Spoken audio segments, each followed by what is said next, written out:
Bouh, le jeu vidéo est un média important, que ce soit sur mobile, console ou sur ordinateur, vous avez forcément déjà touché à un jeu vidéo. Depuis 1972, date de création de Pong, nous avons pu voir divers jeux variés. Seulement, à mon humble avis, seul un jeu t'oblige réellement à toujours devenir meilleur. Un jeu qui n'a jamais de fin et qui deviendra de plus en plus dur au fil du temps. Nous pourrions penser à Minecraft, dont le concept même est d'être infini. Mais non, ça ne sera pas lui dont il sera sujet. Nous pourrions également prendre un jeu en ligne avec des classements comme Overwatch 2. Mais pour moi, tous ces jeux ne rivalisent pas en ce qui est de s'améliorer continuellement. Je voudrais parler d'Osu.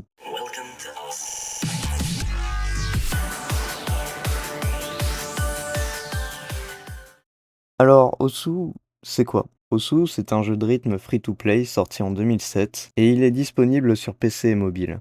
Mais alors, quel incroyable gameplay peut avoir ce jeu pour être si dur? Des dizaines de touches à appuyer en même temps? Un temps presque inhumain pour analyser tout ce qui se passe à l'écran? Voire un rythme absolument parfait au risque de perdre? Eh bien, en réalité, c'est un peu tout ça. Mais avant toute chose, apprenons les bases, avec le tutoriel. Osu, c'est ça, un curseur, des cercles qui apparaissent de temps à autre en rythme. C'est l'essentiel de ce qu'il faut savoir sur Osu. Un peu plus loin, dans ce même tuto, vous apprendrez également que vous pouvez rencontrer des sliders, où il faut rester appuyé, et des spinners, où il faut tourner le cercle.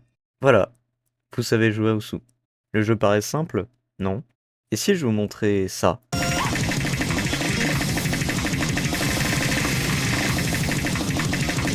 Ou ça encore?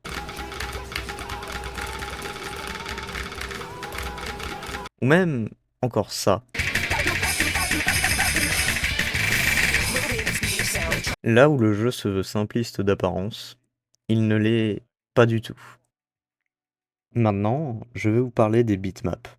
Une bitmap, c'est quoi? Une bitmap, c'est globalement les règles de ta partie.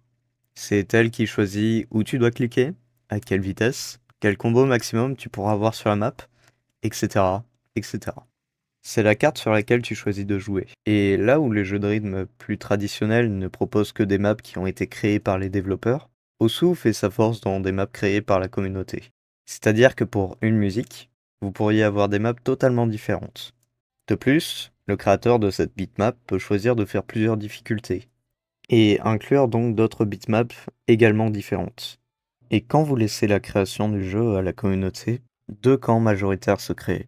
Ceux qui créent des maps pour leur niveau ou un niveau inférieur, et d'autres qui essaient de créer une map purement infaisable. Celle qui n'aura jamais un score d'enregistré, une qui ne tombera jamais au profit de quelqu'un, une qui est uniquement impossible. Et quand il y a du défi, des joueurs, tous plus talentueux les uns que les autres, essayent de décrocher la première place, afin de devenir l'élite de ce jeu. Là où il y a quelques années, la plus belle play jamais faite était sur The Big Black, qui ressemble à ça.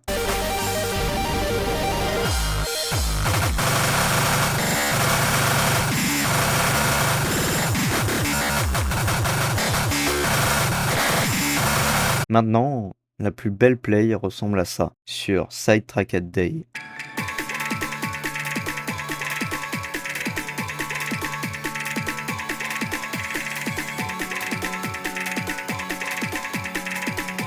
Là où les autres jeux ont toujours une fin d'aventure, où tu es arrivé à un stade où tu ne peux t'améliorer, que ce soit par un équipement durement acquis, une fin d'histoire, ou bien lorsque tu deviens le ou la meilleure des joueurs ou joueuses. Il est arrivé qu'un nouveau joueur totalement inconnu au bataillon arrive et détruise tout le top. Clin d'œil Emmerich. Là où dans tous les autres jeux, il s'agira plus de farm que de skill pour obtenir ce que l'on veut. Osu nous répondra que si nous voulons un bon score sur la musique que nous aimons bien, alors il va te falloir du skill, de très peu à énormément. C'est pour ça qu'Osu est un jeu qui t'oblige à devenir toujours meilleur, toujours plus fort, afin de terminer les musiques que tu aimes bien, des plus récentes aux plus anciennes. Tant qu'il y aura une communauté pour créer ces bitmaps, de plus en plus durs ou assez faciles, ce jeu ne mourra jamais.